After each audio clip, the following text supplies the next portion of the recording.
Hello everyone, welcome to my channel. वापस से हम स्टार्ट कर रहे हैं अपने एमएससी के टॉपिक को और मेन फोकस करेंगे न्यूमेरिकल पार्ट पे, जो कि आपके सीएसआईआर नेट के लिए भी बेनिफिशियल होगा, है ना। तो आज जो टॉपिक लेके आई हूँ, this is integration method. Okay, numerical analysis पे बेस्ड आपका टॉपिक है, जो आपका फर्स्ट पेपर है एमएससी पार्ट 2 का। ठीक है, इसमें कैलकुलेशन बहुत होते हैं, बट आपको इससे घबराना नहीं है। आप इसका इस्तेमाल इन क्वेश्चंस का इस्तेमाल करने के लिए कैलकुलेटर का इस्तेमाल करेंगे। ओके, तो सबसे पहले तो टॉपिक डिस्कस करते हैं कि आखिर हम आज पढ़ने वाले क्या हैं।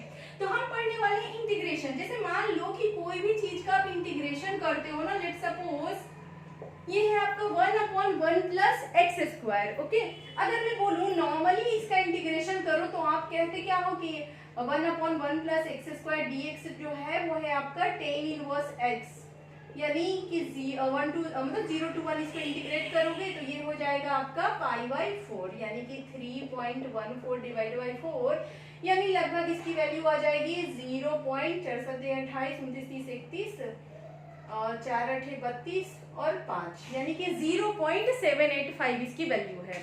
अच्छा, मैं अगर कहूँ इसका ज्योमेट्रिकल मीनिंग क्या हुआ किसी भी इंटीग्रेशन का, तो इसका मीनिंग होता है, मान लीजिए कि आपका कोई भी फंक्शन है, कोई भी फंक्शन अगर है f(x) और 0 to 1 अगर आप उस फंक्शन की जो बाउंडेड एरिया है ना अंडर द क्लोज कर्व, ये जो आपका बाउंडेड एरिया है वही आपका एरिया ही क्या कहलाता है, इंटीग्रेशन कहलाता है ना। तो यही इंटीग्रेशन हमें निकालना है। बट अब क्या हुआ कि जैसे जैसे हम बड़े क्लास में, मतलब जैसे एमएससी कर रहे हो आप, तो यहाँ पे आपके जो साइंटिस्ट मैथमेटिशियंस है ना, तरह तरह के आपके मेथड बताएं, ये मेथड वो मेथड, इन मेथड्स का इस्तेमाल करके क्या करना है ना कि आपको जैसे यहाँ याद रखना पड़ता था कि इसका इंटीग्रेशन tan इनवर्स x है, तो आप उसे निकाल पाते थे। अगर मान लो आपको याद नहीं हो तो आप क्या करोगे, है ना। मान लो बड़े बड़े फंक्शन आ जाए जिसका इंटीग्रेशन हमसे हो ही ना पा रहा हो, तो हम क्या करेंगे, तो उन्होंने कहा कि एक ऐसा रूल लेके आते हैं कि चाहे कैसा भी फंक्शन क्यों ना हो, बस इन इंटरवल्स को देखना है, एनालाइज करना है, और हम सारे दुनिया के सारे फंक्शन का बहुत ही आराम से इजीली जो है ना इंटीग्रेशन निकाल लेंगे। हाँ, थोड़ी सी उसमें एरर होगा, मतलब एरर होगा, बट अप्रॉक्सीमेट वैल्यू निकाल लेंगे। तो इसीलिए अब जो भी हम इंटीग्रेशन करने वाले हैं वो आपके कहलाएंगे अप्रॉक्सीमेट इंटीग्रेशन। ओके, यानी वहां कुछ ना कुछ आपके एरर होंगे, और एग्जाम में आपके सीएसआईआर नेट में वही एरर आपसे पूछ देता है कि बताओ अगर हम मतलब इसको इस तरीके से करते हैं तो इसमें कितना एरर आ रहा है। तो पहले तो हम टॉपिक्स को डिस्कस कर लेते हैं कि आपको पढ़ना क्या है। तो देखो, आपको 3 मेथड पढ़ना है। सबसे फर्स्ट जो है वो है आपका ट्रेपेजॉइडल मेथड पढ़ना है। सेकंड आपको पढ़ना है सिम्पसन्स 1/3 मेथड। देन आपको थर्ड पढ़ना है सिम्पसन्स 3/8 मेथड। अब ये तीनों मेथड क्या है इसे हम डिस्कस करते हैं, फटाफट इसे नोट डाउन करिए। ठीक, अब देखो ट्रेपेजॉइडल मेथड, सिम्पसन 1/3, सिम्पसन 3/8, आखिर ये सब मेथड क्या है। तो ये सारे के सारे मेथड जो है ना वो एनालाइज किए गए हैं इंटरवल पे। इंटरवल इन द सेंस कि मान लो कि आपका ना एक इंटरवल है ए से लेके बी तक, मतलब इंटीग्रेशन आपको बोला गया है ए से लेके बी तक इंटीग्रेशन करो।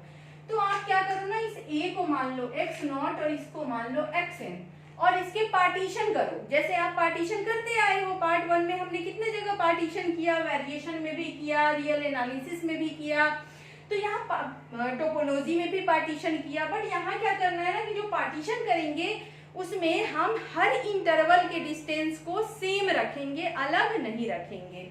यानी ये है आपका x0, x1, x2, x3 dot dot dot, last ये है मान लो xn-1।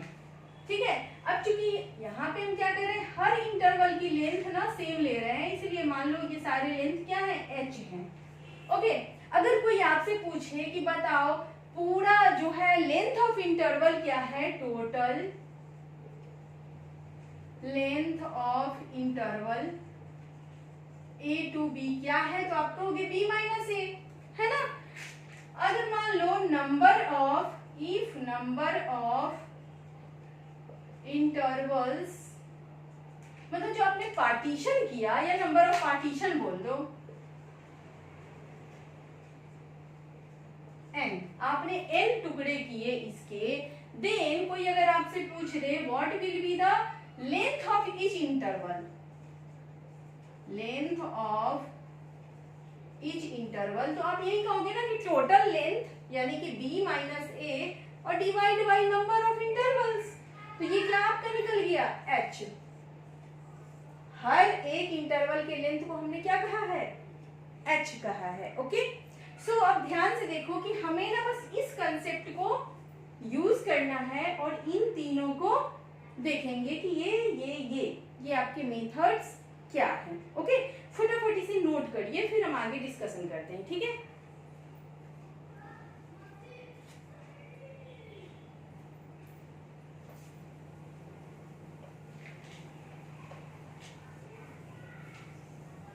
अब ध्यान से देखो, सबसे पहले हमें क्या करना है, पढ़ना है ट्रेपेजॉइडल मेथड। सबसे पहले तो ये जान जाओ कि ट्रेपेजॉइडल मेथड आपका किसी भी नंबर ऑफ इंटरवल के लिए लगा सकते हो, चाहे नंबर ऑफ इंटरवल 1 हो, 2 हो, 3 हो, मतलब आप चाहो तो पूरे मतलब जो आपके गिवन a to b है उसके आप 2 टुकड़े कर सकते हो, 3 टुकड़े कर सकते हो, 4 टुकड़े कर सकते हो, जितनी मनमर्जी करे उतने टुकड़े कर सकते हो। यानी आप लिख सकते हो for any number of intervals. तो जो तीनों मेथड अभी मैंने लिखाया था, तीनों में सबसे आसान है ट्रेपेजॉइडल मेथड। यहाँ पे कोई टेंशन ही नहीं है कि नंबर ऑफ इंटरवल आपको लेना कितना है। ओके, तो देखो यहाँ पे क्या करना है, मान लीजिए कि आप मतलब आपके क्या है n नंबर ऑफ इंटरवल है, जैसे कि यहाँ पे था ना, मैंने कहा x0 है, x1 है, अप टू क्या है ये xn है। अच्छा, जब हम फंक्शन में, जैसे ये फंक्शन था 1/1 प्लस x स्क्वायर, तो यहाँ पे x की जगह जब ये x0 की वैल्यू डालेंगे तो जो वैल्यू मिलेगा वो क्या मिलेगा, y0। यहाँ पे क्या मिलेगा y1 और यहाँ क्या मिलेगा yn। क्लियर है। अब यहाँ आगे y2, यहाँ x2 पे जो मिलेगा वो क्या मिलेगा y2 एंड सो ऑन। अब आपको क्या करना है कि फॉर्मूला याद करना है। अब फॉर्मूला क्या कहता है कि जो इंटीग्रेशन होगा ना उसमें सबसे पहले h लेना है। h मतलब हर इंटरवल की लेंथ। अभी क्वेश्चन दिखाएंगे कि कैसे करना है आपको। h लेना है, उसके बाद सबसे पहला वाला टर्म यानी कि y0 और सबसे लास्ट वाला टर्म यानी कि yn लिखना है आपको, प्लस बचा हुआ सारा टर्म यानी क्या क्या बच गया y1, y2, y3 up to yn-1। ये आपका है ट्रेपेजॉइडल मेथड। अब इसको कैसे अप्लाई करेंगे क्वेश्चन में, जिसे एग्जाम में ना आपसे ऐसा क्वेश्चन पूछा था कि ये है 4 और ये है 5.2 और ये है log x, ठीक है। ये आपका NOU में पूछा था कि ये क्वेश्चन है आपका 4, 5.2 और ये है log x, बोला था इंटीग्रेट करो ट्रेपेजॉइडल मेथड से। फिर आप कहोगे कि भाई ट्रेपेजॉइडल, देखो यूनिवर्सिटी वाला तो एकदम मतलब अजीब है, कोई स्टैंडर्ड ही नहीं है, कुछ भी पूछ देता है। मतलब इसने पूछ तो दिया और ये नहीं बोला कि आपको इंटरवल कितना लेना है ना। बट CSIR नेट के केस में ऐसा नहीं होगा, वहां पे आपको लिखा रहेगा कि आपको n जो है वो 3 लेना है। या तो वो नंबर ऑफ इंटरवल दे देगा या फिर वो हर इंटरवल की लेंथ दे देगा। अगर एक इंटरवल का लेंथ दे दिया उससे भी आप नंबर ऑफ इंटरवल निकाल लोगे, है ना। अगर मैं बोलूं h जो है वो b minus a upon n है, तो n भी तो b minus a upon h होगा, है ना। यानी कि अगर आपको नंबर ऑफ इंटरवल दे दे तो भी आप लेंथ ऑफ ईच इंटरवल बता सकते हो, और लेंथ ऑफ ईच इंटरवल दे दे तो भी आप नंबर ऑफ इंटरवल बता सकते हो। क्लियर है। यानी इस क्वेश्चन में यूनिवर्सिटी ने आपके ऊपर छोड़ दिया कि बेटा आपको जो भी मन करे ना आप उतने टुकड़े कर लो इंटरवल के, तो ठीक है कर लेते हैं। बट चूंकि हम MSc कर रहे हैं तो कोशिश करेंगे कम से कम तो तीन टुकड़े कर ले इंटरवल के, है ना, वरना तुरंत ही सवाल बन जाएगा तो वो भी अच्छा नहीं लगेगा, है ना। तो हम क्या करें ना, इसके 3 टुकड़े कर दें। मान लो मैंने 3 टुकड़े कर दिए, करने के तो आप कितने भी कर सकते हो, 4, 5, 6, 8, 10 जितने करने करो, बैठ के बनाते रहो। तो ये है 4 और ये है 5.2। अब मैंने कहा इसके 3 टुकड़े कर दो, तो लो 3 टुकड़े हो गए। अब ये जो 4 है ना, अब जब इसकी मैं टोटल लेंथ बोलूं तो क्या है 4 से 5.2 यानी 1.2 हुआ टोटल लेंथ, और उसके 3 टुकड़े करेंगे तो हर टुकड़े की लेंथ कितनी आ जाएगी 1.2 डिवाइड बाई 3 यानी कि 0.4। तो यानी ये क्या हो जाएगा 4.4, ये 4.8 है ना, और हर इंटरवल की लेंथ कितनी हो गई 0.4। क्लियर है। अब देखो यहाँ पे मैं ये ट्रेपेजॉइडल का तरीका लगाने वाली हूँ। अब ये देखो ये क्या है 4, यानी यही आपका क्या है x0, ये है आपका x1, ये है x2 और यही है xn यानी कि x4। क्लियर है। अब देखो x0 यानी कि यहाँ रखोगे तो ये क्या मिलेगा log 4, यहाँ पे क्या मिलेगा log 4.4, यहाँ क्या मिलेगा log 4.8, यहाँ क्या मिलेगा log 5.2। क्लियर। अब या तो कैलकुलेटर का इस्तेमाल होगा यहाँ पे, या फिर आप लॉग बुक, अगर आपको लॉग पेपर दिया जाए एग्जाम में तो उसका इस्तेमाल होगा, बट आपको कैलकुलेटर लेके जाना है। ठीक। अब जो ऑनलाइन एग्जाम होता है वहां भी आपको ऑनलाइन कैलकुलेटर साइड में राइट हैंड साइड में ओपन हो जाता है, वहां से आप इस्तेमाल कर सकते हैं। क्लियर है। अब जरा ध्यान से देखो, अब हम क्या करने वाले हैं, इंटीग्रेशन निकालने वाले। इंटीग्रेशन क्या कहता है कि सबसे पहले लेंथ ऑफ ईच इंटरवल लिख दो, तो लेंथ कितनी है मेरे पास 0.4। फिर कहता है first term plus last term लिख दो, और सॉरी यहाँ डिवाइड बाय 2 भी है फॉर्मूला में। फॉर्मूला में क्या है डिवाइड बाय 2 भी है, यानी फर्स्ट टर्म क्या है आपका यहाँ पे ln 4 और लास्ट क्या है ln 5.2, और इन दोनों को पकड़ के डिवाइड बाय 2 कर देंगे हम। ओके। और उसके बाद बचा हुआ रिमेनिंग टर्म लिख देंगे। रिमेनिंग क्या बचा y1 और y2, यानी y1 यानी कि ln 4.4 प्लस ln 4.8, ये आपका आंसर आ जाएगा, है ना। ये आपका आंसर कब आया जब हमने नंबर ऑफ इंटरवल कितना लिया 3 लिया है। क्लियर है। जब नंबर ऑफ इंटरवल 3 लिया है तब ये आंसर आएगा कैलकुलेट करके। आपसे मतलब नेट में कैसे कैसे सवाल पूछते हैं, पहले तो सिंपली पूछ देगा। अगर मान लो सेक्शन बी का सवाल है जो आपके 3 मार्क्स के सवाल होते हैं, तो उसमें हो सकता है कि सिंपली आपसे पूछ दे कि आप बताओ कि n = 3 लेने पे इसका इंटीग्रेशन क्या आएगा। क्लियर है।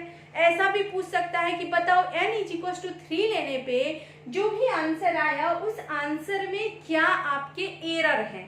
तो एरर कैसे पता करेंगे हम, तो एक्चुअल इंटीग्रेशन निकालेंगे। तो सबसे पहले एक्चुअल इंटीग्रेशन कहाँ से निकालेंगे, तो ये है हमारा log x। अब log x का इंटीग्रेशन क्या होता है, x log x minus x होता है ना। तो यहाँ पे इंटीग्रेशन निकाल के और उसमें लिमिट रख के एक्चुअल इंटीग्रेशन निकाल लेंगे, और एक्चुअल वैल्यू जो भी होगा उस वैल्यू को और इस वैल्यू को देखेंगे कि दोनों में क्या अंतर आया। जितना का अंतर आया वही आपका क्या हो जाएगा, एरर हो जाएगा। समझ में आया बात। दूसरा क्वेश्चन इस तरीके से पूछ देता है कि बताओ फॉर n = what, मतलब कितने मतलब n की वैल्यू क्या होना चाहिए ताकि जो ये वैल्यू है ना ये अपने एक्चुअल वैल्यू के बराबर आ जाए। तो उसमें ऑप्शन 4 दिए होंगे, चारों ऑप्शन आपको चेक करना पड़ेगा कि कौन सा ऑप्शन है जो एक्चुअल वैल्यू आपको दे रहा है। क्लियर है। अब देखो वैसा क्वेश्चन अगर आएगा ना तो वहां पे फंक्शन भी थोड़ा सा इजी दे देगा, जिससे आप मतलब पकड़ पाओ कि चारों में से कौन सा आंसर होगा। क्लियर है, समझ में आया। चलो तो ये तो आपका ट्रेपेजॉइडल मेथड हुआ। इसमें हमने क्या किया, h under bracket first term plus last term divide by 2। और ये जो टर्म बोल रही हूँ ना, ये मतलब आप समझ जाना कि पहले पॉइंट पे फंक्शन की वैल्यू प्लस लास्ट पॉइंट पे फंक्शन की value divide by 2 plus remaining term. ठीक है। और जो यहाँ पे यूज हो गया फर्स्ट और लास्ट में वो फिर रिमेनिंग में नहीं आएगा। क्लियर है। अब सैमसन पढ़ते हैं हम।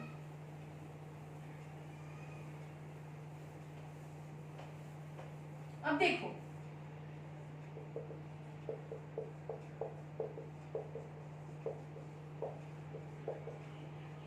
ये फॉर्मूला इस तरीके से आपको याद करना है, इस तरीके से मतलब याद करते रहना है ताकि लास्ट टर्म तक आपको ये याद रहे।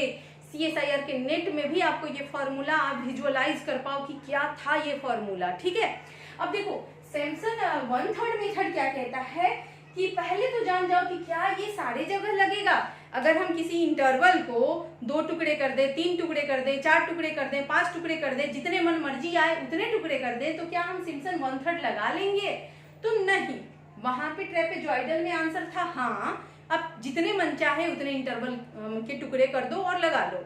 बट यहाँ आंसर होगा नो, आपको नंबर ऑफ इंटरवल जो है वो इवन चाहिए। क्या चाहिए? इवन, यानी applicable for even number of interval. कहने का मतलब लेट सपोज अगर ये मतलब 0 to 1 है ना, तो आप इसके 2 टुकड़े कर सकते हो, 4 टुकड़े कर सकते हो, 6 टुकड़े कर सकते हो, 8 टुकड़े कर सकते हो। ओके, मान लो इसके 4 टुकड़े करें तो ये 1/4, 2/4, 3/4 हो जाएगा ना।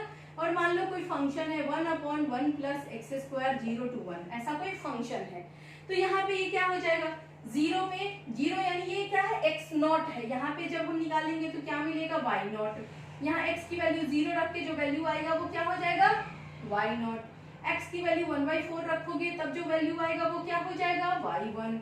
x की वैल्यू जब आप रखोगे 2/4 तो क्या हो जाएगा वैल्यू? y2। यहाँ से मिलेगा y3 और यहाँ से मिलेगा y4। ये तो समझ में आ गया आपको, है ना? अब देखो ये तरीका क्या कहता है, यहाँ तो छोटे मतलब 4 टुकड़े हैं ना, चाहे कितने भी नंबर ऑफ टुकड़े हो, अगर इवन नंबर ऑफ टुकड़े करते हो तो सैमसन एक जो फॉर्मूला देता है उस फॉर्मूला को याद रखना ही अपने आप में एक चैलेंज है। बट हम क्या करेंगे? इस चैलेंज को एक्सेप्ट करेंगे और याद करने का तरीका ढूंढेंगे। तो मैंने कहा चूंकि नाम में ही है 1/3, इसीलिए फॉर्मूला में सबसे पहले आएगा h/3 और फिर लेंगे हम ब्रैकेट। ठीक, अब ब्रैकेट में क्या करते थे ट्रेपेजॉइडल में? First term plus last term divide by 2 करते थे ना, बट यहाँ डिवाइड बाई 2 नहीं करना है। यहाँ क्या लिखना है? y0 plus yn। क्लियर है? प्लस अब क्या करेंगे? ये क्या है? 1 और 3, 1 3 मिलके क्या बनता है? 4, तो हम लिख देंगे +4 और एक ब्रैकेट रखेंगे। अब क्या करना है वो मैं अभी समझाती हूँ। फिर 3 में से 1 गया तो 2 और फिर एक ब्रैकेट रखना है। अब आपको करना क्या है? 2 के साथ हम यहाँ पे लिखेंगे even number of terms, even वाले टर्म्स। इवन वाले टर्म्स कहने का मतलब y2 plus y4 plus y6 plus y8 dot dot dot, इस तरीके से। क्लियर? और यहाँ पे 4 के साथ हम लिखेंगे ऑड वाले टर्म, यानी कि y1 plus y3 plus y5 plus dot dot dot. अब आप कहोगे कि इस क्वेश्चन पे हम कैसे लगाएंगे, तो देखो जरा ध्यान से। यहाँ पे हर इंटरवल की लेंथ कितनी हो गई? 1/4 है ना, यानी h की वैल्यू यहाँ पे क्या हो गई? 1/4। क्लियर है? यानी 1/4 रखो तो ये बन गया 1/12। मैंने कहा first term plus last term. First term यानी कि y0 और लास्ट टर्म यानी कि y4। अब आप ये मत कहना कि लास्ट टर्म में आपने इवन को क्यों डाल दिया, इवन को तो 2 वाले में डालना था। नहीं, पहले मैंने कहा first term plus last term, तो हो गया मेरा first term plus last term. Okay, plus 4 के साथ सारे ऑड टर्म। ऑड में क्या बचा? y1 और y3, तो मैंने लिखा y1 प्लस y3 प्लस अब क्या है 2 के साथ इवन टर्म। इवन में क्या बचा? y2 और y4 तो ऑलरेडी यूज हो चुका है तो y4 नहीं लिखेंगे। तो हो गया मेरा सवाल का हल। अब आप कैलकुलेटर का इस्तेमाल करके सारी की वैल्यू निकालेंगे, यहाँ पे डालेंगे, सॉल्व करेंगे, जोड़ करेंगे, मल्टीप्लाई करेंगे, आपका आंसर जो भी आएगा वो आ जाएगा, है ना। अब देखो आंसर जो भी आएगा वो किसके आसपास आएगा वो आपको यहाँ से पता चलेगा। अगर मैं बोलूँ 1/1 प्लस एक्स स्क्वायर, इसका इंटीग्रेशन क्या होता है? तो tan इनवर्स x होता है। ये क्या होता है? tan inverse x। और 0 to 1 अगर इंटीग्रेट किए हो इसको तो इसकी वैल्यू 1 रखोगे तो क्या आएगा? π/4। π/4 यानी 3.14 डिवाइड बाई 4 यानी 0.4 7 28 29 30 31, यानी ये कितना आ जाएगा? 4 8 32 5 यानी 0.785। अभी भी हमने किया था शायद इस क्वेश्चन को लगता है। तो यानी इसके आसपास कुछ आंसर आएगा, एग्जैक्ट ये नहीं आएगा क्योंकि हम जो तरीका अभी तीनों तरीका पढ़ रहे हैं तीनों अप्रोक्सीमेट आंसर देता है, कुछ ना कुछ एरर देगा। जब आप मतलब 3 इंटरवल लेके बनाए, 4 इंटरवल लेके बनाए या 5 इंटरवल लेके बनाए, जितने भी इंटरवल आप लेके क्वेश्चन बनाते हो तो हर बार आपको आंसर अलग अलग मिलेगा, बट आंसर इसी के आसपास मिलेगा। क्लियर है? समझ में आया? अगर कोई आपसे एरर पूछ दे कि बताओ n = 4 लेने पे कितना एरर आएगा, तो घटा के आपको बताना है। समझ में आया ना? चलो अब सिम्पसन 3/8 को डिस्कस करेंगे हम। फटाफट इसे नोट डाउन कर लो आप।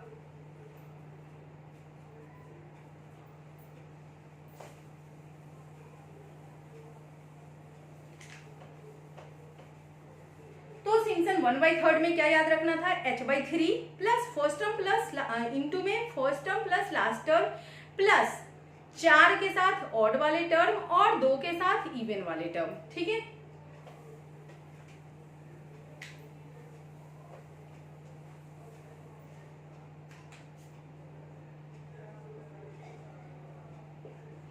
अब देखो सिम्पसन 3/8 मेथड में याद रखना है। ये कैसे याद होगा? मैं लिटरली बता रही हूँ, ये सब फॉर्मूला ना आपको बस लिख दिया जाता है। इनफैक्ट यूट्यूब पे भी आप देखोगे ना किसी को पढ़ाते हुए, बस फॉर्मूला लिख देगा y1 y2 y3, ये जो भी है फॉर्मूला वगैरह लिख देगा, बट हमें याद कैसे रहेगा? जब कोई लॉजिक नहीं अप्लाई करके याद रखेंगे तो याद कैसे रहेगा? है ना, लॉजिक अप्लाई करके याद करो ताकि लॉन्ग टर्म के लिए आपको याद रहे।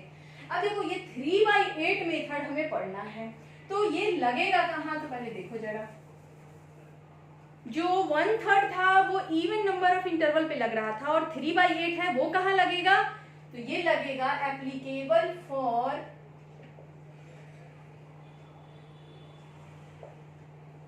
मतलब 3 के मल्टीपल आपके इंटरवल होने चाहिए, यानी 3 टुकड़े करो, 6 टुकड़े करो, 9 टुकड़े करो, इस तरह से applicable for intervals multiple of 3।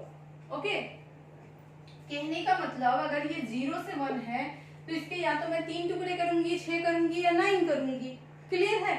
यानी अगर मान लो इसके 6 टुकड़े कर दिए, 1 2 3 4 5, 1 2 3 4 5 6, है ना, यानी 1/6 2/6 3/6 4/6 5/6 एंड दिस इज 6/6, है ना। अब इसको कैसे करेंगे सॉल्व? मान लीजिए सेम ही क्वेश्चन था, ताकि मुझे ध्यान भी रहे, इसका आंसर क्या आया था? 0.785 आया था इंटीग्रेट करने पे, है ना।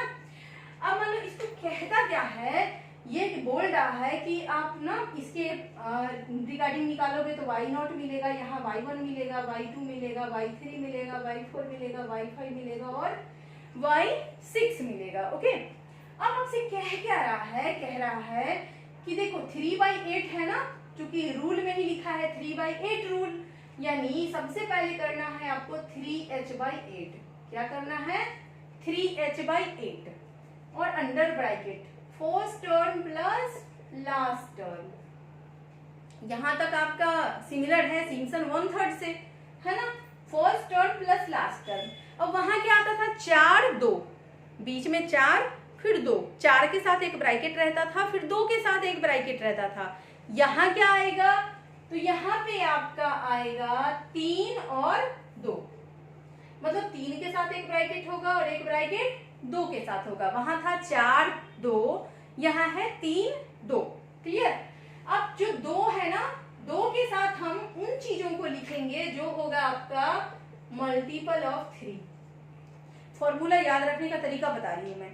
2 के साथ उन चीजों को लिखेंगे जो आपका होगा मल्टीपल ऑफ 3, यानी क्या होगा? y3 y6 y9 y12 dot dot dot. Okay, अब देखो उसके बाद 3 के साथ वो सारे चीज आ जाएंगे जो बच गए, बचे खुचे सारे चीज यहाँ आ जाएंगे, यानी y1 y2 y4 y5 dot dot dot.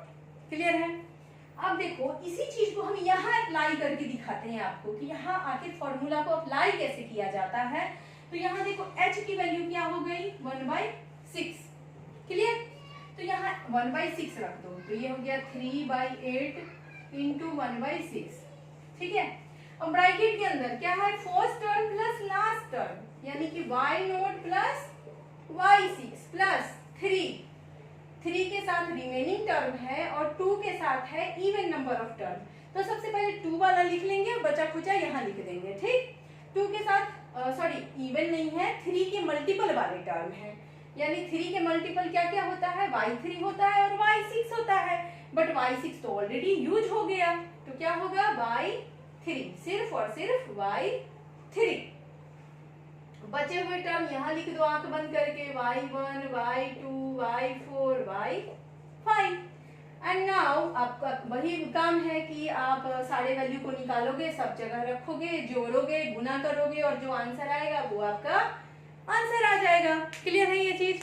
अब जो आंसर हमारा आया ये किसके लिए आया? जब हमने नंबर ऑफ इंटरवल्स कितने लिए थे? 6 लिए थे। क्लियर है? अब अकॉर्डिंग टू क्वेश्चन डिपेंड करेगा कि आपको क्वेश्चन में अगर नंबर ऑफ इंटरवल 3 दे दिया, 9 दे दिया, 12 दे दिया तो उसके अकॉर्डिंग आपको निकालना पड़ेगा। क्लियर है? तो फटाफट इसे नोट करो, फिर मैं अभी CSIR नेट के क्वेश्चन लिखूंगी इस पे। सो आप देख सकते हो मैं CSIR नेट ये 2017 या 18 पता नहीं किस साल का क्वेश्चन है, ध्यान नहीं है मुझे, बट ये CSIR नेट का पूछा हुआ सवाल है जो सिम्पसन 1/3 रूल पे बेस्ड है। एक सवाल आपको दिया है कि इंटीग्रेट करना है e की पावर i 2 पाई x है, आयोटा 2 पाई x है 0 to 1 यूजिंग सिम्पसन 1/3। अब क्या कह रहा है कि जो 0 से 1 है ना उसको आप 2n टुकड़े में बांटो। अब देखो जानबूझ के ना n ना लिख के क्या लिख दिया है? 2n। अब 2n कहने का मतलब क्या है? हम काम वही करेंगे, n टुकड़े करेंगे। जैसे मान लो आपने अगर 4 टुकड़े किए हैं तो अगर n का जवाब देना है तो क्या आएगा? 2 आएगा। क्लियर है? अगर आपने 6 टुकड़े किए हैं तो n का जवाब क्या आएगा? 3 आएगा। ये बात तो समझ में आ गया। अब आपसे कहता है कि अगर ना हम इसको 2n टुकड़े में तोड़ दें देन आखिर n की वैल्यू हम क्या लें ताकि ये जो है ना एक्चुअल वैल्यू दे दे। तो क्वेश्चन इतना भी आसान नहीं है। अब 3 नंबर या 4.5 नंबर का सवाल आएगा तो आसान तो होगा नहीं, थोड़ा सा तो कैलकुलेशन करना ही पड़ेगा। यानी यहाँ पे दोनों चीज हमें करना है। एक तो हमें एग्जैक्ट वैल्यू निकाल के पहले देख लेना है कि भाई इसका एग्जैक्ट वैल्यू है क्या। दूसरा कि सिम्पसन 1/3 लगाएंगे और फिर चेक करेंगे कि n की किस वैल्यू पे आपका आंसर देगा। अच्छा, इसमें जो ऑप्शन था ना, ऑप्शन में था n = 2, n = 4, n = 6, इस तरीके से ऑप्शन था और n = 8 था। ये था ऑप्शन। क्लियर है? अब देखो जरा ध्यान से, सबसे पहला काम करना है कि हमें इसका रियल वैल्यू निकाल के रख लेना है साइड में, जिससे हमें तुलना करना है। तो चलो जरा देखते हैं कि इसका रियल वैल्यू क्या आएगा। e की पावर आयोटा 2 पाई x इंटीग्रेट करोगे तो क्या आएगा? e की पावर x का इंटीग्रेशन अगेन e की पावर x ही होता है ना, तो e की power iota 2 pi x divide by 2 pi. Okay, और लिमिट लगाएंगे यहाँ 0 से 1, यानी ये हो जाएगा 1/2 पाई e की पावर आयोटा 2 पाई 1। ओके, और उसके बाद एक सेकेंड, सॉरी फॉर डिस्टर्बेंस,